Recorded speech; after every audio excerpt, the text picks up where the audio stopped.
Guys இன்னும் 10 நாள்ல நான் கனடா வந்து 1 இயர் ஆக போகுது. நான் வர்றதுக்கு முன்னாடி என்னென்னலாம் பண்ணாம விட்டனோ அதெல்லாம் இங்க வந்து பெரிய இம்பேக்டா இருந்துச்சு. ஸோ நான் எது எதெல்லாம் பண்ணாம விட்டனோ அதெல்லாம் நீங்க பண்ணிட்டு இங்க படிக்க வந்தீங்கன்னா உங்களுக்கு ரொம்ப ஈஸியா இருக்கும். ஃபர்ஸ்ட் ஒன்று வந்து பாஸ்போர்ட் வேலிடிட்டி. குறைஞ்சது 5 வருஷம்னாச்சும் பாஸ்போர்ட் வேலிடா இருக்கிற மாதிரி பார்த்துக்குங்க. இப்போ 2025 வர்றீங்கன்னா 2030 வரைக்கும்னாச்சும் உங்களோட பாஸ்போர்ட் வேலிடா இருக்கணும். ஏன்னா இங்க வந்து பாஸ்போர்ட் ரினியூ பண்றதுக்கு பயங்கர செலவாகும்.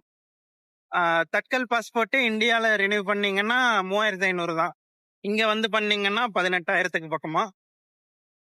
அண்ட் அடுத்த விஷயம் என்னன்னா, வர்றப்பவே டிரைவிங் எக்ஸ்ட்ராக்ட்.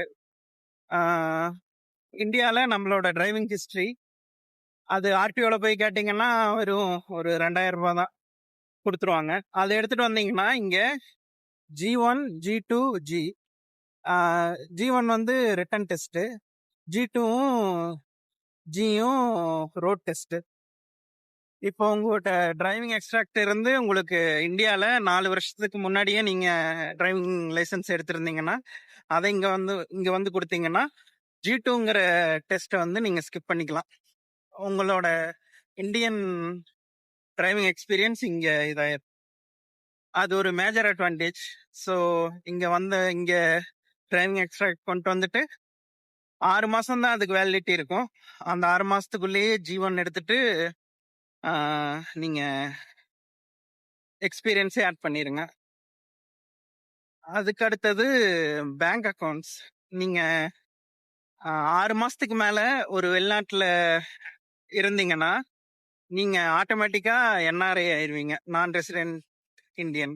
ஸோ அப்போ வந்து நீங்க உங்களோட ரெசிடென்ட் பேங்க் அக்கௌண்ட்டை யூஸ் பண்ணக்கூடாது, NRO ஆர் NRE அக்கௌண்ட்டை யூஸ் பண்ணணும்.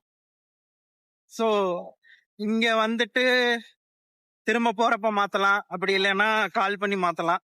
அதுக்கு முன்னாடியே நீங்க உங்களோட இந்தியன் பேங்க் அக்கௌண்ட்ஸ NROவோ இல்ல NREஆவோ மாத்திட்டு வந்துடலாம். ஸோ இன்னும் நிறைய விஷயங்கள் இருக்கு. இந்த 3 விஷயம் ரொம்ப இம்பார்ட்டன்ட். நான் அதெல்லாம் பண்ணாம வந்துட்டேன், ரொம்ப அவசரமா வந்தேன். லைக் என் கோர்ஸ் ஸ்டார்ட் ஆகிறதுக்கு 15 நாளைக்கு 20 நாளைக்கு முன்னாடி தான் விசா அப்ரூவ் ஆச்சு. ஸோ நீங்களாச்சும் வர்றப்ப கொஞ்சம் பொறுமையா இந்த வேலையெல்லாம் பண்ணிட்டு வாங்க. இன்னொன்று, அந்த டிரைவிங் எக்ஸ்ட்ராக்டோடவே இன்டர்நேஷனல் டிரைவர்ஸ் பர்மிட்னு ஒன்று இருக்கு. அதையும் வாங்கிட்டு வந்துட்டீங்கன்னா இங்க நீங்க G1 டெஸ்ட், G2, அது எழுதுறதுக்கு முன்னாடியே உங்ககிட்ட இன்டர்நேஷனல் டிரைவர்ஸ் பர்மிட் இருந்ததுன்னா 1 வருஷத்துக்கு நீங்க கனடால கார் ஓட்டலாம். ஸோ இந்த விஷயங்கள் தான். ஓகே, பாய்.